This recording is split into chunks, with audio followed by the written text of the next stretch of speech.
وہ اس گفتگو کا جو بنیادی نقطہ ہے وہ یہی ہے کہ خان صاحب اب آپ نے پارٹی کا چارج کب میرے ہاتھ میں باقاعدہ طور پہ دینا ہے، کیونکہ اب اور کوئی آپشن بچا نہیں ہے۔ عمران خان صاحب کا جو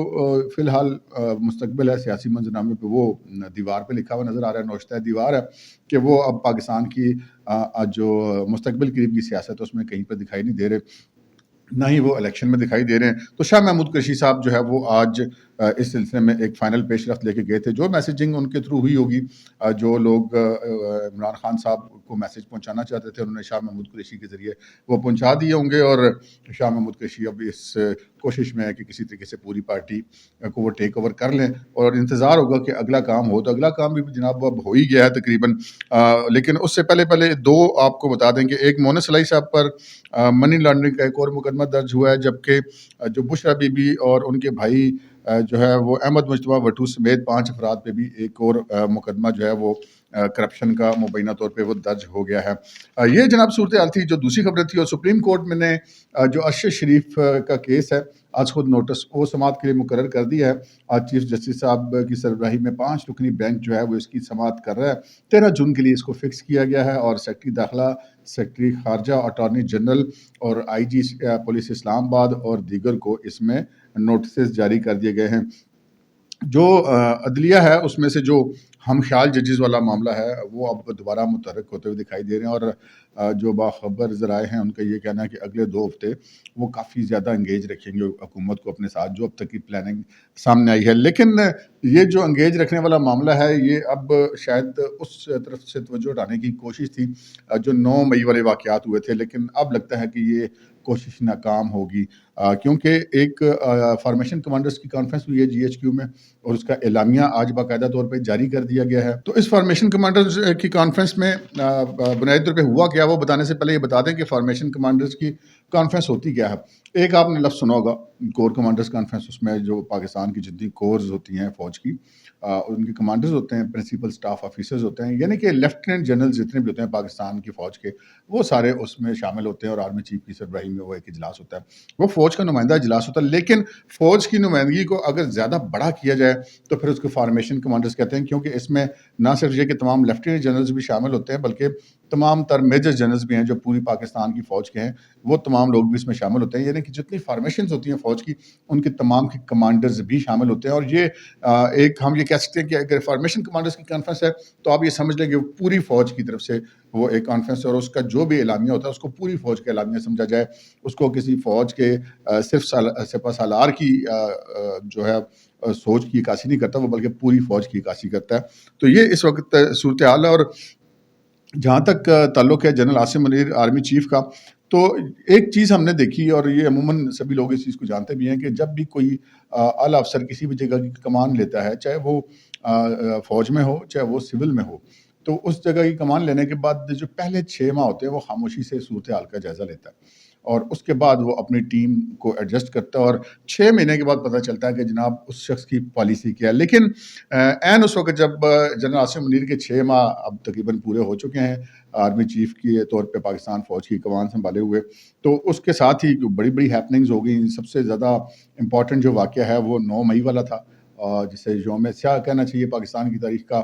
9/11 بھی کہا جا سکتا ہے، لیکن یہ 9/11 سے زیادہ سنگین معاملہ اس لیے ہے کہ 9/11 والے معاملے میں جو امریکہ کو نقصان پہنچا تھا وہ اس میں جو محدود لوگ شامل تھے اور باہر کے لوگ شامل تھے،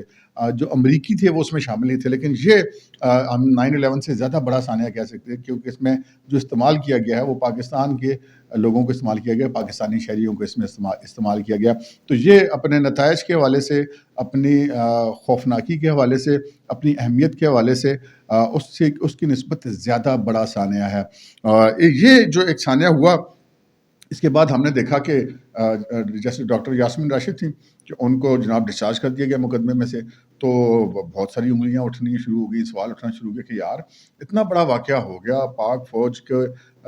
اوپر جگہ جگہ پر حملے کیے گئے، شہداء کی یادگاروں پر حملے کیے گئے، انسٹالیشنز پر حملے کیے گئے، اہم ترین جو اسٹریٹجک مقامات ہیں وہاں پر حملے کیے گئے، اور اس کے باوجود یار یہ جج اتنے یعنی کہ بے لگام ہو چکے ہیں کہ ان تمام تر شواہد کے باوجود وہ جو ہیں مدد چھوڑتے جا رہے ہیں۔ خیر اس کے بعد پھر یہ اب فارمیشن کمانڈرز کی کانفرنس ہوئی، اور اس جو کانفرنس میں جو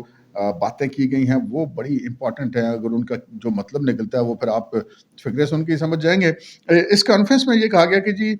جو انسانی حقوق کے خلاف ورزیوں کا پراپیگنڈا کیا جا رہا ہے، یہ بنیادی طور پہ اصل عزائم سے توجہ ہٹانے کی کوشش ہے اور ابہام پیدا کرنے کی کوشش ہے، جسے ناکام بنا دیا جائے گا، اور بگاڑ پیدا کرنے کی اور انسانی حقوق کی خلاف ورزیوں کے پیچھے پناہ لینے کی یا آڑ لینے کی تمام تر کوششیں بے سود ہیں۔ یہ آرمی چیف نے خطاب کرتے ہوئے کہا ہے،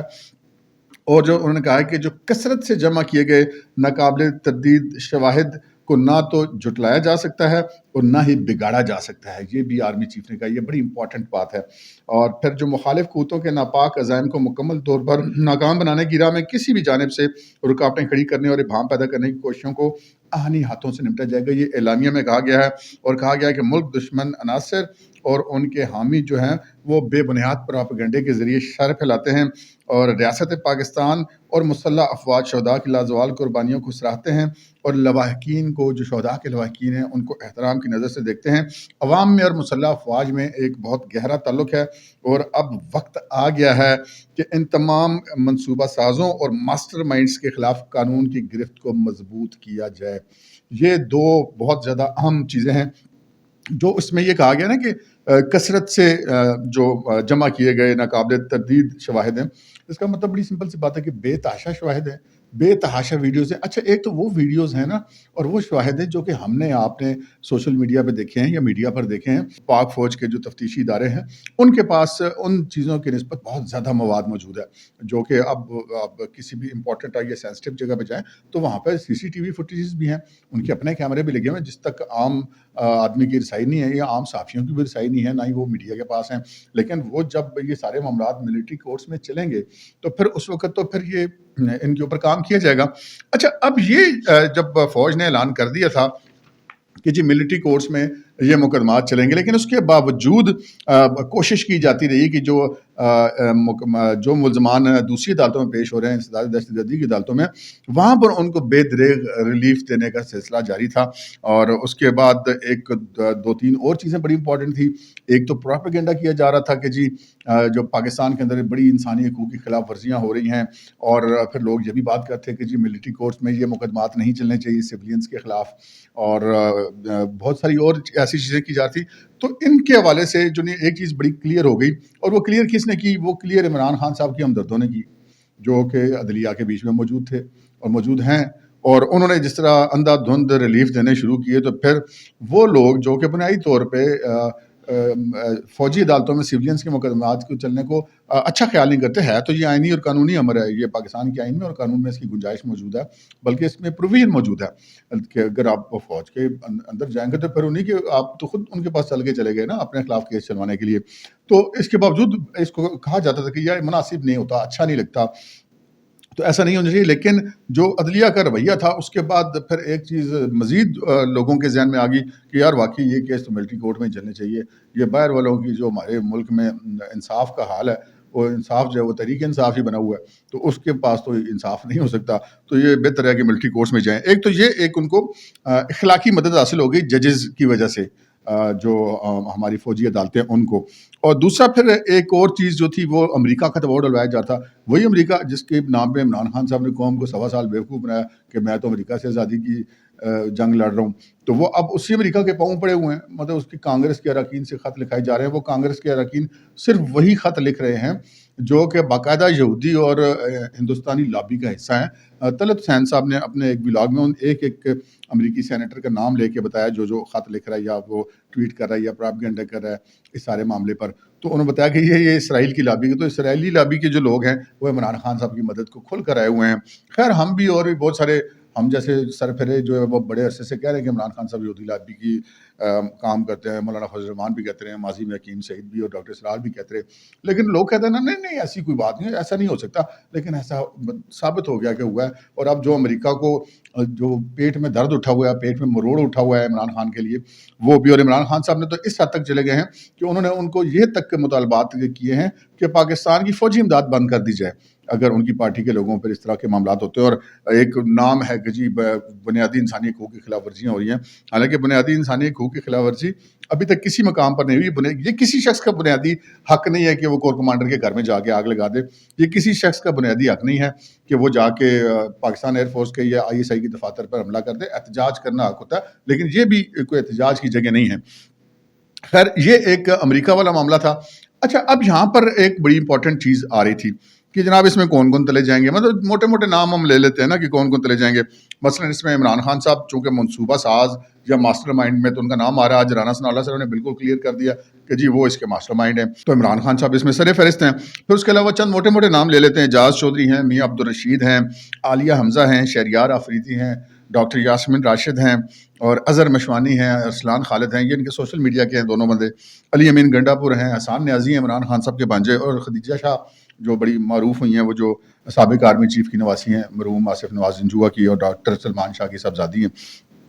تو اس پر بہت ساری باتیں کی جا رہی ہیں, اور بہت سارے لوگ ہیں جن کو کیسز بھجوائے جا چکے ہیں ملٹری کورٹ کو, پنڈی میں بھی اور لاہور میں بھی. ان کے بھی کچھ کے چلے گئے ہیں, کچھ کے جانے ہیں, لیکن اس میں سے اب کوئی بچنا نہیں ہے. اب میں آپ کو چھوٹی سی مثال دیتا ہوں. خدیجہ شاہ جو صاحبہ جو ہیں وہ چونکہ ڈیول نیشنل ہیں, تو ایک دباؤ ڈالنے کی کوشش ہو رہی ہے, اور یہ توقع کی جا رہی ہے کہ شاید ان کو ڈیول نیشنل ہونے کی وجہ سے کوئی جان ان کی بچ جائے گی. اور مثال اس کی دی جاتی ہے ریمنڈ ڈیوس کی, جہاں پہ ایک بالکل بنیادی فرق ہے. پہلی بات یہ کہ ریمنڈ ڈیوس ایک چونکہ سفارتی عملے کا آدمی تھا, اس کو ایک سفارتی تحفظ بھی حاصل تھا, لیکن اس کے باوجود وہ پاکستان سے گیا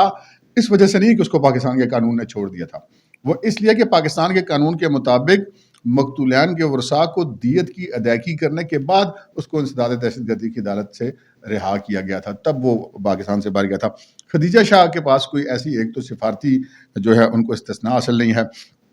دوسری میں آپ کو ایک مثال دے دیتا ہوں. ہم لوگ یہ سمجھتے ہیں کہ شاید کوئی امریکہ پاکستان کا ماما لگتا ہے, تو جو امریکہ کہے گا پاکستان کی ضرورت نہیں ہے. کوئی ایسا چکر نہیں ہے جی, اگر امریکہ پاکستان کا ماما ہوتا نا تو آج پاکستان روس کے ساتھ معاہدے نہ کر رہا ہوتا,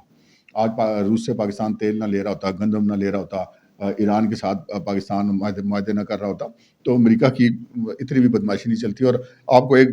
بہت بڑی اور واضح مثال دے دوں کہ جہاں پہ قومی سلامتی کا معاملہ آ جاتا ہے نا جی, وہاں پہ امریکہ تو چھوڑ, امریکہ کا باپ بھی آ جائے نا,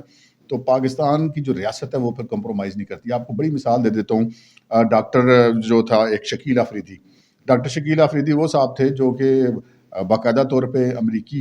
CIA کے ساتھ ان کا تعلق تھا, اور وہ جو اسامہ بن لادن والا آپریشن تھا وہ ساری انہوں نے امریکن فورسز کو لیڈ کیا تھا. تو ڈاکٹر شکیل آفریدی کو پھر گرفتار کر لیا گیا, اور آج تک وہ پابند سلاسل ہیں. امریکہ نے ٹل لگا لی ہیں, وہ ان کی CIA کا بندہ ہے, اس کو نکلوانا تو امریکہ کے لیے بڑا عزت بےزتی کا مسئلہ تھا. تو وہ پاکستان نے وہ ڈاکٹر شکیل آفریدی امریکہ کو نہیں دیا, اور نہ ہی وہ یہ دیں گے. تو مطلب اتنی بھی بات نہیں ہے کہ امریکہ کوئی پاکستان کے لیے کوئی بہت بڑا بلا ہے.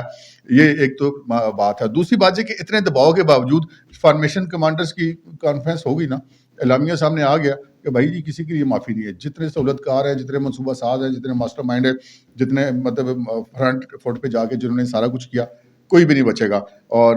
اس حوالے سے کسی کے ساتھ کوئی رعایت نہیں کی جائے گی. سو اب جو ہے وہ انتظار کریں, عمران خان صاحب بھی اور یہ باقی سارے لوگ بھی. آج یہ فارمیشن کمانڈرز کی کانفرنس تھی, یہ بھی ایک فارمیلٹی تھی, وہ پوری ہو گئی ہے. اور اب کسی بھی وقت آپ کو اطلاع ملیں گی کہ جب ملٹری کورٹ سے وارنٹ جاری ہونے شروع ہو گئے, اور یہ بندے دھڑا دھڑ اندر جانا شروع ہو گئے, اور یہ اب بس انتظار کرنے کے علاوہ ان کے پاس کوئی آپشن اس وقت موجود نہیں ہے. ایک کوشش کی تھی جس میں مرکزی اس کے محرک آصف علی زرداری صاحب تھے, مولانا فضل الرحمان بھی اور نواز شریف صاحب بھی کسی حد تک متفق تھے. ان کا یہ خیال تھا کہ عمران خان کے خلاف فوجی عدالت میں مقدمہ نہ چلایا جائے, بلکہ جو آلریڈی 190 ملین کا پاؤنڈ والا کیس ہے وہ اوپن اینڈ شٹ کیس ہے, اسی میں ان کو سزا دی جائے. لیکن یہ جو ہے اس چیز کو بھی مسترد کر دیا گیا, اور جو فوج کے خلاف جرائم ہے وہ پھر انہوں نے فوج نے ملٹری کورٹس میں مقدمے چلنے ہیں, وہ والا کیس الگ ہے 190 ملین پاؤنڈ کا, وہ کوئی کیس کسی دوسرے جرم کا متبادل نہیں ہو سکتا. اور پھر اس کے ساتھ ساتھ ایک مطلب ایک پراپیگنڈے کا جو ہے ایک خوف دلایا جاتا تھا کہ جناب دھڑا دھڑ پراپیگنڈا ہو رہا تھا, اور یہ PTI امریکہ میں بیٹھے ہوئے بندے ان کے, اور انگلینڈ میں بیٹھے ہوئے لوگ اور پاکستان کے اندر سوشل میڈیا والے وہ سارے ایک مطلب دھول اڑانے کی کوشش کرتے، جعلی ویڈیوز، جعلی فوٹیجز، وہ سارا کچھ کر کے